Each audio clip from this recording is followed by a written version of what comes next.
چیه؟ اینجا my wife سوم شخص مفرد هستش و باید این فعلش زمان حال اس سوم شخص بگیره. خب اینجا نگرفته، غلط. اینجا اسش گرفته، درست عمل کرده، ولی قید حالتش رو کجا برده؟ باید اینجا می آورد قبل از want، برده اینجا، اینم غلطه. پس عملا تنها گزینه من این درسته. ببینید always رو قبل از want به کار برده، درسته. بعد اینم مصدر باید بیاد، اینم درسته. سوال بعدی گفته کدام جمله دوباره از لحاظ گرامری درسته؟ نگاه میکنم میگه she is going to the TV turn on. مفعول the TV روشن کردن آورده قبلش قرار داده، غلطه، باید باشه turn on the TV. پس این هیچ. دومی we can learn easily new languages. خب قید حالت کجا آورده؟ قبل از مفعول به کار برده، پس اینم رده.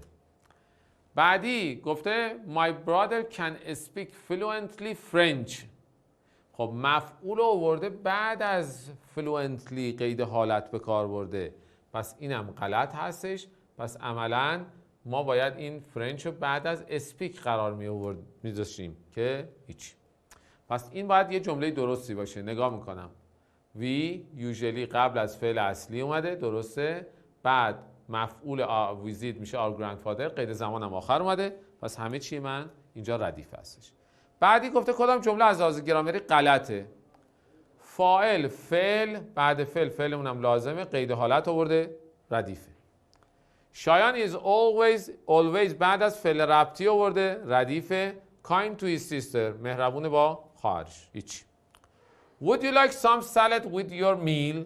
خب would you like حالت جملهش سوالی هستش، some salad بعدش مفعول بعد like آورده، درسته. پس این جمله به لحاظ معنایی و ترتیب کلمات هم مشکلی نداره، پس میمونه جمله آخر. اما جمله آخر باید چه اشکال داشته باشه؟ میگه there are in our classroom a lot of windows. اینجا دقیقاً اومده همون چیزی که شما تو ترجمه فارسی انجام میدید و سعی کرده تو تله بندازه شما رو. شما اگه اینو معنی بکنید تو فارسی هم همینطوری میگید وجود داره تو کلاس ما یه چند تا پنجره، در صورت که این a lot of windows باید اینجا باشه. یعنی میگم there are a lot of windows in our class، یعنی مکان باید آخر قرار بگیره.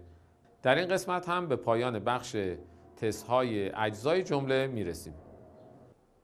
در ادامه بخش گرامر در اجزای جمله ما به ضمائر میرسیم. ضمائر انعکاسی که اساس کار ما هستش، جزء یک از درس‌های سال دهم هستش و کنار اون چون گزینه‌های دیگه هم به ما میدن یا در اون جملاتی که مثلا ما باید ترتیب کلمات رو رعایت بکنیم میدن، دونستن این هم برای ما مهم هستش. ضمایر ملکی، ضمایر فاعلی و مفعولی، ضمایر اشاره و صفات ملکی با هم یه مرور می‌کنیم، هرچند در قسمت اجزای جمله هم در مورد اون هم به طور مختصر صحبت می‌کنیم. خب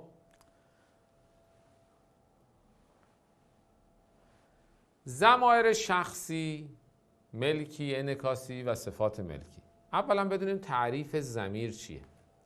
میگیم ضمیر کلمه است که جانشین اسم میشه تا از تکرار اون جلوگیری بشه. یعنی ما دیگه اون اسم رو تکرار نکنیم.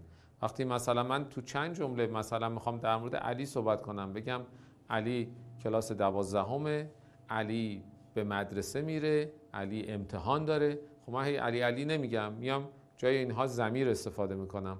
او مشقهایش را نوشت، خب اون مشقهایش را نوشت، اینجا من باز مثلا صفت ملکی عنوان کردم. یا میگم او به پدرش که میگم، خب اینجا مثلا ضمیر مفعولی استفاده میکنم. خب ببینیم اینا چه کاربردهایی دارن.